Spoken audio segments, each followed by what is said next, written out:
Barak Yahweh Barakatha, Yahawashah, Barak Yahweh Barakatha, Yahawashah, Ba Hashem Rakakwadash. Double honors to the apostles, the elders. Salutations to you, sincere brothers, teaching in truth and sincerity. Lesson will be entitled, Our people are so wicked, they will make an alpha break. Lord, will you are edified. My source, Chris Millis. And this article is entitled Masculine Frame, the 3 Pillars, All You Need to Know. What is frame? Frame is a term often used within red pill communities that refers to, in a broad sense, how you perceive, which means to know, experience, which means to try out, and interact with the world around you. What is masculine frame?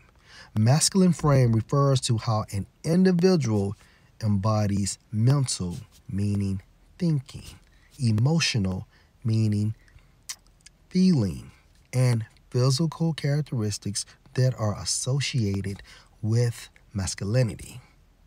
It is not what you do or have, it is who you are.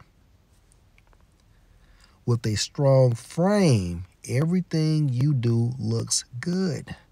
With a weak frame, everything you do looks bad. Whoever controls the frame in an interaction thus controls the interaction. Whoever controls the frame in a relationship thus controls the relationship. Now, when it comes to our masculine frame, it is developed and maintained utilizing the scriptures, right? And in a nutshell,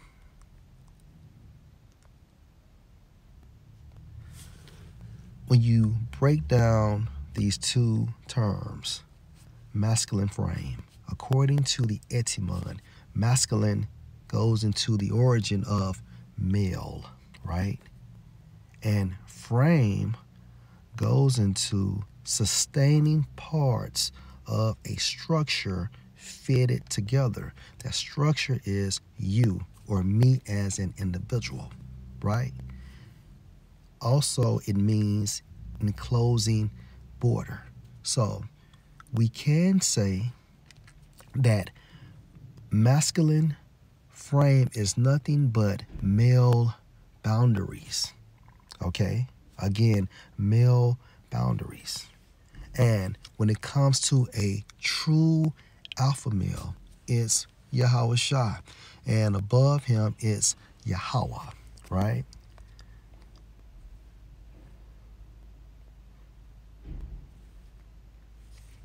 Hebrews chapter 2.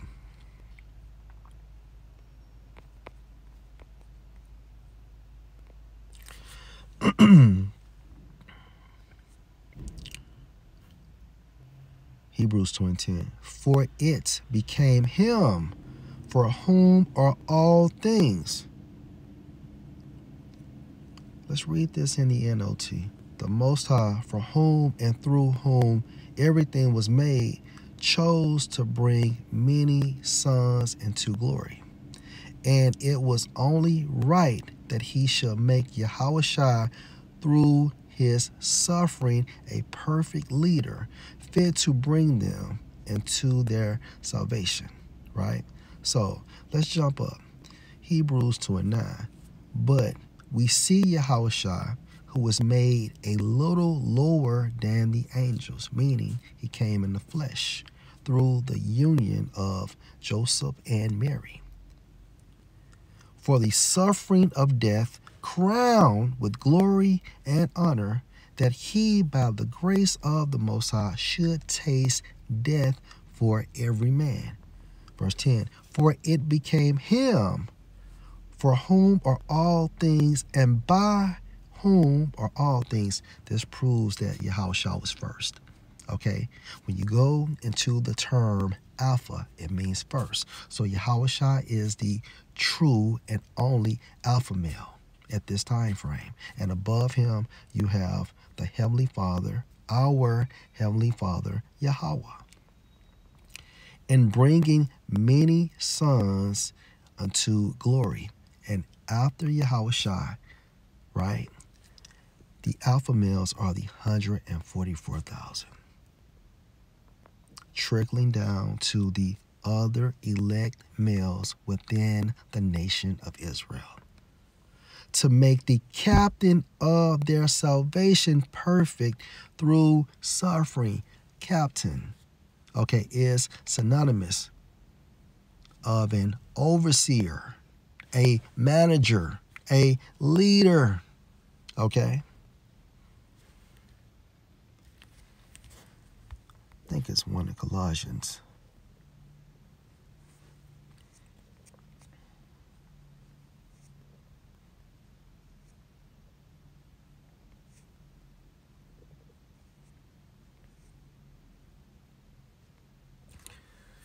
Hey, Colossians 1:12, giving thanks unto the Father, which has made us meet to be partakers of the inheritance of the saints in light. And this light is the truth, the inheritance, going to what? The kingdom of heaven. Verse 13, who has delivered us from the power of darkness and has translated us into the kingdom of his dear Son. Verse 14, in whom we have redemption through his blood, Yahushua's blood, even the forgiveness of sins, who is the image of the invisible power, which is who? Yahweh, the heavenly Father, the firstborn of every creature, firstborn. Okay, so Yahushua is the only alpha male under Yahweh, right? One more. Hebrews chapter 12 and verse 2. Looking unto Yahushua, the author, which means what? Creator. Now, a creator is what? First, okay? Beginner. I want to say Salakia.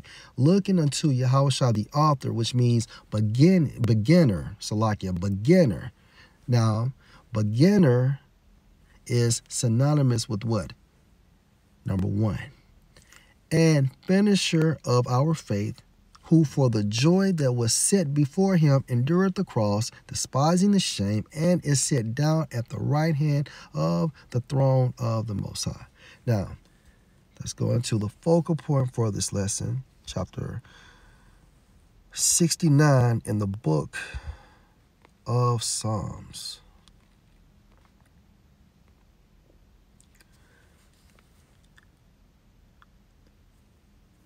Psalm 69 and verse 9. For the zeal or passion of your house has eaten me up, and the reproaches of them that reproach you are fallen on me. All right, now this is a Psalm of David.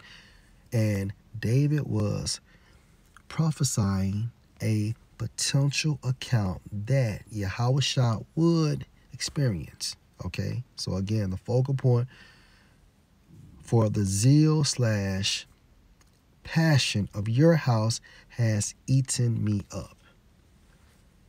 I think it's in the book of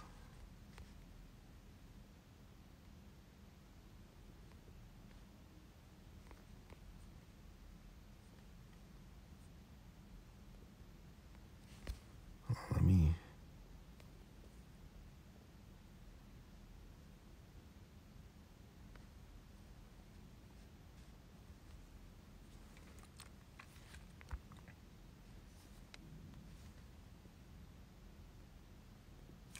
Salakia, it's John chapter 2.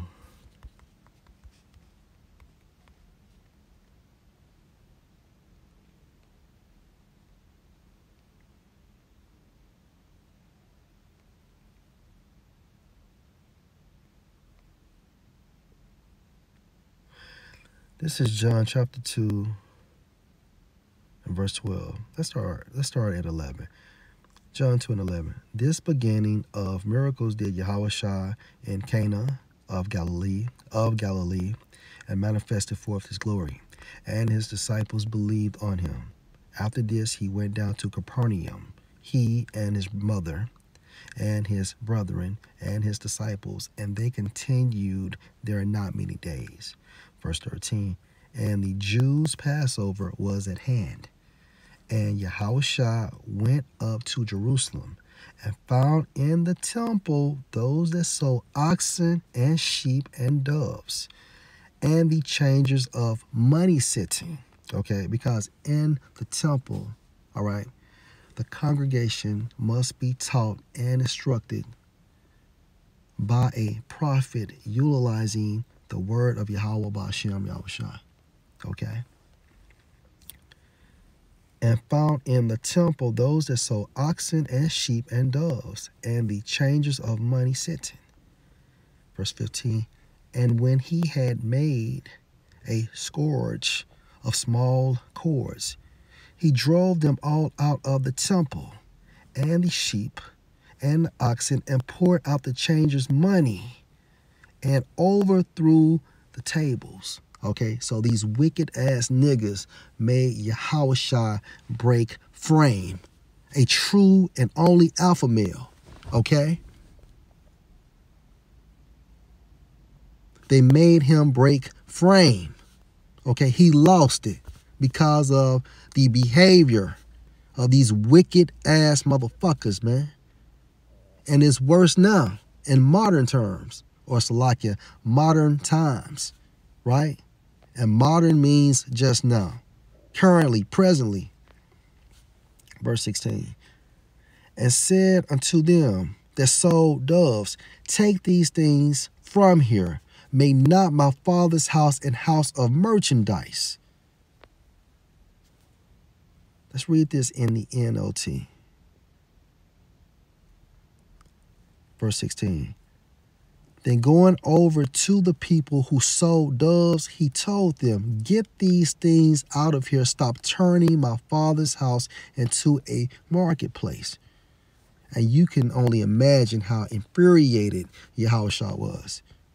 And again, that is how wicked our people are.